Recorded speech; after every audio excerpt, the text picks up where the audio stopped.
Right. Okay.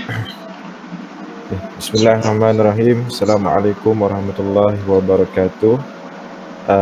Pada hari ini, saya dan ahli kumpulan saya iaitu Uzai, Zulfahmi dan Haikal, dan saya sendiri Syazani akan merangkan tentang tajuk fiqh munakahat. Okey. Yang pertama, definisi munakahat. Okey. Dari segi bahasa, ianya bermaksud ikatan ataupun simpulan. Dari segi istilah syarak, ianya bermaksud suatu ikatan atau akad yang menghalalkan pergaulan dan batas hak dan kewajipan serta tolong-menolong antara seorang lelaki dan seorang perempuan yang kedua-duanya adalah bukan mahram. Okey. Fiqh munakahat adalah suatu hukum yang menerangkan tentang perkahwinan dan perkara-perkara yang berkaitan dengan permasalahan dalam rumah tangga. Okay. Ianya harus diikuti dan diamalkan oleh umat Islam sebagai panduan dalam perkahwinan untuk memperoleh kebahagiaan dalam kehidupan berumah tangga. Okey. Yang paling penting, perkahwinan merupakan sunnah Rasulullah SAW dan digalakkan di dalam Islam serta dituntut oleh hukum syarak sebagaimana sabda Rasulullah SAW yang bermaksud, nikah itu sunnahku, maka barang siapa yang membenci sunnahku, maka sesungguhnya ia bukan dari golonganku. Hadis riwayat Ibnu Majah. Okay, seterusnya saya serahkan kepada saudara Uzai. Okey. Seterusnya, ini antara topik-topik dalam fiqh munakahat. Yang pertama, talak. Talak ni dari segi bahasa bermaksud melepaskan ikatan dan membebaskan. Manakala dari sudut istilah pula, melepaskan ikatan nikah dengan lafaz talak yakni cerai dan seumpamanya. Seterusnya, dalil pensyariatan talak ni firman Allah Subhanahu Wa Taala yang bermaksud talak yang dapat dirujuki 2 kali. Setelah itu boleh rujuk lagi dengan cara yang ma'ruf atau menceraikan dengan cara yang baik. Dan seterusnya, hadis Nabi SAW daripada Ibnu Umar radhiyallahu anhu berkata, daripada Nabi SAW bersabda, perkara halal yang paling dibenci di sisi Allah adalah talak. Hadis riwayat Abu Daud. Talak ni terbahagi kepada 2 jenis talak. Yang pertama, talak raj'i, dan yang kedua, talak bain. Seterusnya, fasaq. Fasaq ni juga merupakan antara subtopik fiqh munakahat. Pengertian fasaq dari segi bahasa bermaksud fasaq ialah membatalkan atau memisahkan. Seterusnya, dari sudut istilah pula, fasaq ialah membatalkan akad nikah dan merungkaikan ikatan perkahwinan suami isteri kerana adanya sesuatu sebab atau kecacatan yang mewajibkan pembatalan perkahwinan tersebut atau harus membatalkannya. Hukum fasaq ni adalah harus dengan sebab adanya kecacatan pada salah seorang dari suami ataupun isteri. Jenis fasaq.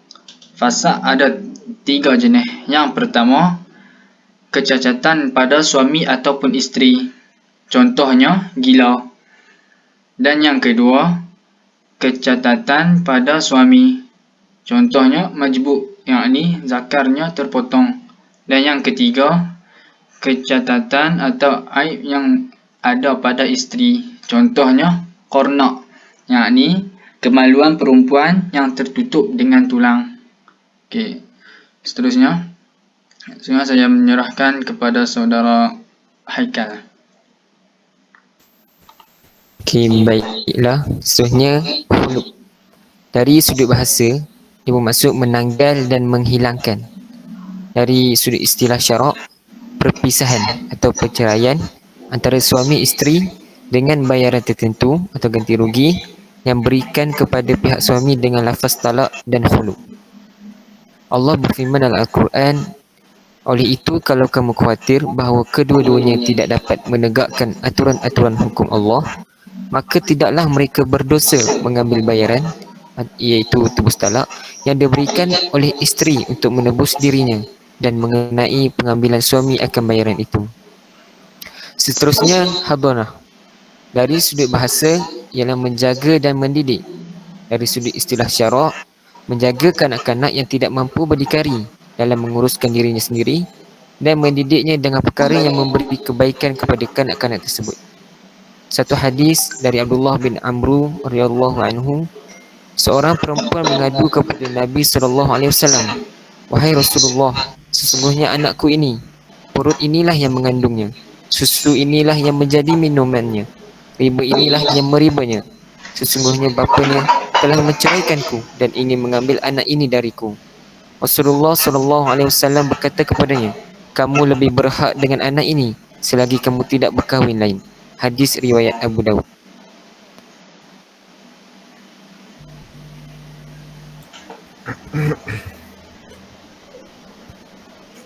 Okey, seterusnya adalah rujuk. Pengertian rujuk. Pengertian rujuk dari sudut bahasa ialah diambil daripada perkataan rujuk yang bermaksud kembali. Manakala daripada sudut istilah syarak, ianya bermaksud mengembalikan perempuan kepada ikatan perkahwinan dengan sebab talak yang bukan ba'in semasa tempoh iddah melalui cara tertentu. Okey, seterusnya dalil disyariatkan rujuk. Firman Allah Subhanahu wa taala yang bermaksud, dan suami-suami berhak mengambil kembali, iaitu merujuk isteri-isteri mereka dalam tempoh iddah jika suami bersetuju hendak berdamai. Surah Al-Baqarah ayat 228. Maksud mengambil kembali ialah rujuk. Rukun rujuk ada 3. Yang pertama adalah isteri. Yang kedua adalah sirah. Yang ketiganya adalah suami. Okey. Seterusnya iddah. Pengertian iddah dari segi bahasa iaitu menghitung.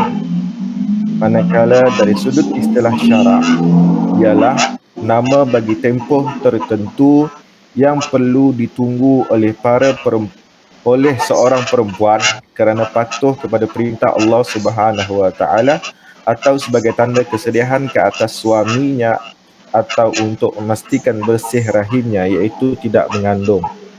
Okey. Dalil disyariatkan iddah adalah firman Allah Subhanahu wa taala yang bermaksud, dan perempuan-perempuan dari kalangan kamu yang putus haid, jika kamu menaruh syak, iaitu terhadap tempoh iddah mereka, maka iddahnya ialah 3 bulan. Dan demikian juga iddah perempuan-perempuan yang tidak berhaid. Dan perempuan-perempuan mengandung, tempoh iddahnya ialah hingga mereka melahirkan anak yang dikandungnya. Dan ingatlah, sesiapa yang bertakwa kepada Allah, niscaya Allah memudahkan baginya segala urusannya. Surah At-Talaq ayat 4. Baik, seterusnya Saudara Zulfahmi. Topik seterusnya di bawah tajuk fiqh menggunakan adalah ta'addud zaujah, dan bahasa Arabnya yang lebih dipahami adalah berpoligami. Takrif berpoligami dari sudut bahasa ialah banyak dan berbagai-bagai.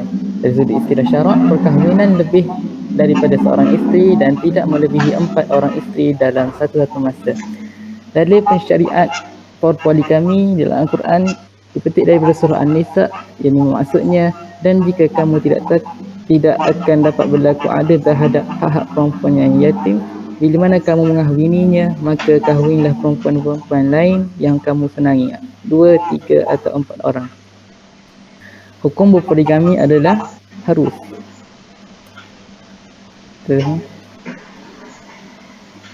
Topik yang akan kami bincangkan dengan lebih teliti pada hari ini adalah pembentukan keluarga Muslim. Topik ini mempunyai pembentukan keluarga, peranan lelaki yakni suami dalam institusi keluarga, dan peranan wanita yakni isteri dalam institusi keluarga.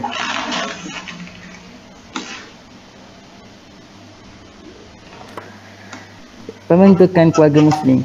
Daripada surah An-Nur, maksudnya dan kawinkanlah orang-orang yang sendirian di antara kamu dan orang-orang yang layak berkahwin dari hamba-hamba sahayamu yang lelaki dan yang perempuan. Jika mereka miskin, Allah akan memampukan mereka dengan kurniaannya.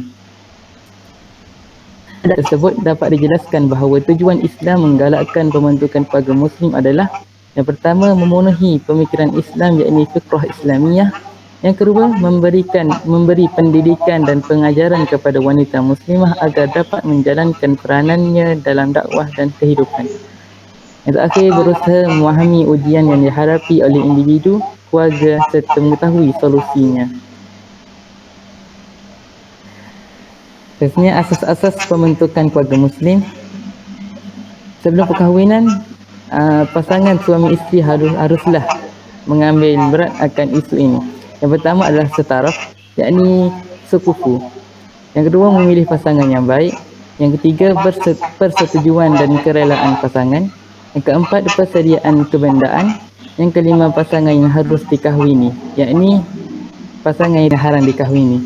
Selepas perkahwinan, yang pertama membentuk suasana kasih sayang. Yang kedua, pemantapan iman yang baik. Yang ketiga, menjalankan segala amanah dan tanggungjawab. Yang keempat, mewujudkan suasana keadilan dalam keluarga. Sebenarnya, apakah hukum berkahwin? Dari hadis Nabi SAW, nikah itu adalah sunnahku. Sesiapa yang tidak suka kepada sunnahku, maka bukan daripada golonganku. Daripada hadis di atas, kita mendapati bahawa hukum berkahwin ialah sunnah muakkad, yakni sangat-sangat digalakkan. Ulama fiqh membahagikan hukum berkahwin kepada 5 mengikut ketentuan masing-masing. Yang pertama adalah wajib. Hukum wajib ini takluk kepada mereka yang berkemampuan dan mempunyai nafsu syahwat yang tinggi. Sekiranya tidak berkahwin boleh membawa ke lembah perzinaan. Seterusnya, sunat. Sunat bagi orang yang berhajat serta cukup syarat dan berkemampuan.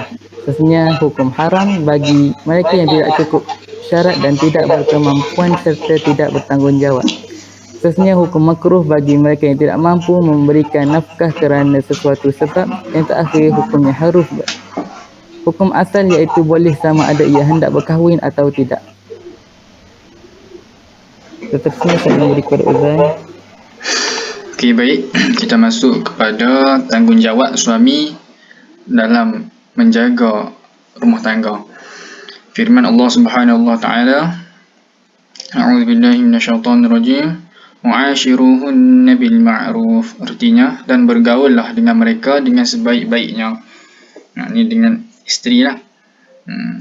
Okey, tanggungjawab suami yang pertama, memberi sara hidup kepada isteri seperti pemberian makanan dan tempat tinggal. Dan yang kedua, melindungi maruah keluarga dan harta benda. Manakala yang ketiga pula, sentiasa membimbing isteri dengan ajaran Islam menuju keredaan Allah. Seterusnya, saya serahkan kepada Haikal. Okey, seterusnya, tanggungjawab isteri. Menurut hadis riwayat Al-Baihaqi, apabila telah berkahwin seseorang hamba itu, maka dia telah memenuhi separuh agamanya. Maka bertakwalah dia kepada Allah pada separuh yang belum disempurnakan lagi. Okey, ini antara tanggungjawab isteri. Yang pertama, menjaga kehormatan diri terutama apabila suami tiada di rumah. Misalnya, tidak membenarkan lelaki yang bukan mahram atau yang dibenci suami masuk ke dalam rumah. Yang kedua, patuh terhadap suruhan suami selagi bukan perkara maksiat dan sentiasa suka melayani suami zahir dan batin. Yang ketiga, tidak meninggalkan rumah tanpa izin suami kecuali dalam situasi darurat, contohnya rumah terbakar.